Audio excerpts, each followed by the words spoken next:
Hello mga amigo, nanay, tatay.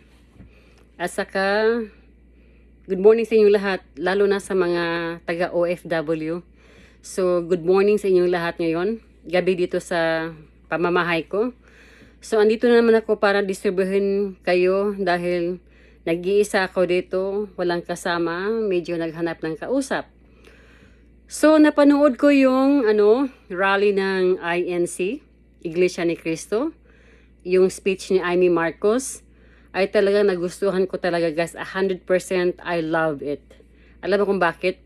Tatlo lang ang masasabi ko doon yung sinasabi ni Amy. Pero the rally is about transparency and accountability.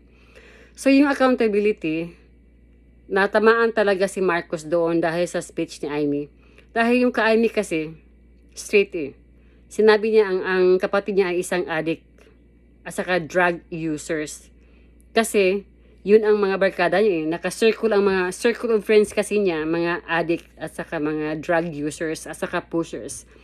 So, totoo yung sinasabi ni Amy. Okay. So, itong question ngayon.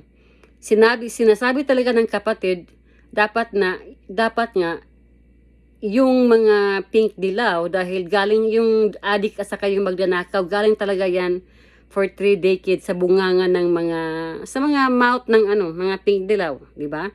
So dapat kasi yan, dapat sila magsabi diyan pero magpasalamat na sila na sinasabi ni Amy Marcos. So dapat mag-join sila sa dapat makipag-parade sila kay Amy na talaga ang kapatid niya ay addict. Kasi yun ang gusto ng mga pink dilaw. Si Marcos is magnanakaw at saka addict. So, dalawa yun. Yun ang accountability niya. Yung mga pagnanakaw niya, at saka yung pag-addict niya. Yun namang transparency yung tungkol sa pagnanakaw. Nakikita mo? Yung transparency. Dapat kasi sa gobyerno kasi, pag isang empleyado ay nagnakaw, pag mayroong pera na lumusot, hanapan talaga ng ebidensya kung saan galing. Kaya nga tinatawag ng transparency. Para makita ba kung ano yung pera na dumadaan, na lumabas, kailangan ng resibo. Asa kung mayroong pumasok, resibo. Saka mayroong lumabas, resibo. Ganyan dapat.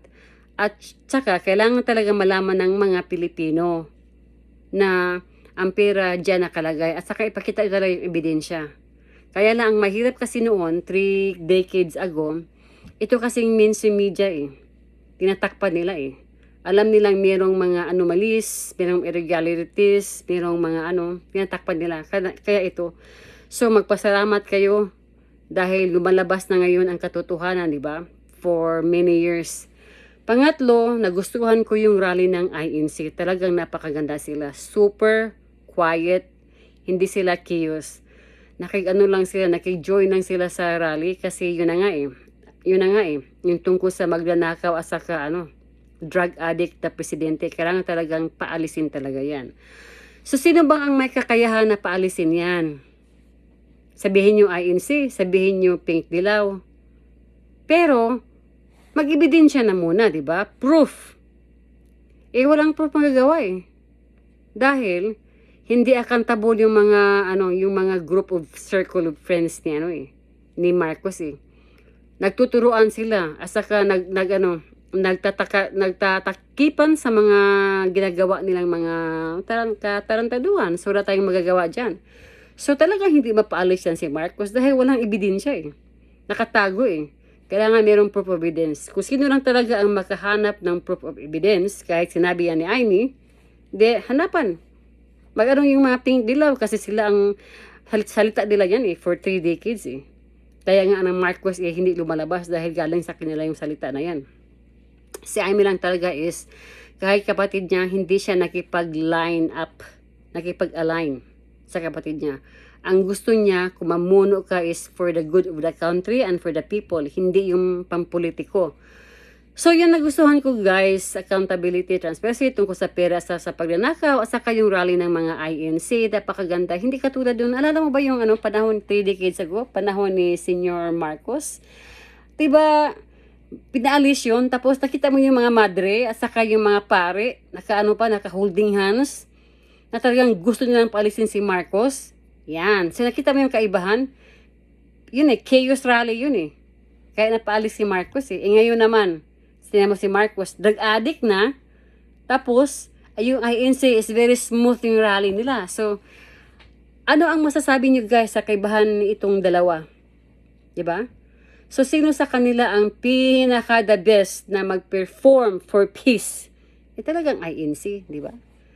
Very peaceful yung rally nila Hindi sila hindi sila nang gugulo Ginagawa nila ang tama. Okay? So, kailangan na nila ng yung mananagot sa katotohanan. Pero kailangan ng ebidensya. Sino bang makahanap? Sino ba ang bigay ng ebidensya sa sinasabi ni Amy? Pink Dilaw. Kasi diyan ang galing sa kanila yan At saka yung presidente mismo, si BBM, at saka yung mga kasamahan niya, dapat magpa-follicle. Yung mga test dyan, yung nasabi nilang follicle hair test or drug test, yung mga ganyan. So yun lang guys ang masabi ko guys. Anong masasabi sa inyo? Yun na ang point ko na I like Amy the way he do the speech. At saka type ko rin yung INC dahil napakaganda yung nila. Yung So kayo nang bahala. Basta ang alam ko sa sinasabi ko ngayon, alam ko what is behind those things. Diba? Talagang sabihin ko na lang sa inyo na talagang mag-Sara Duterte na talaga kayo. Parang manahimik na ang lahat. Okay, yun lang po guys.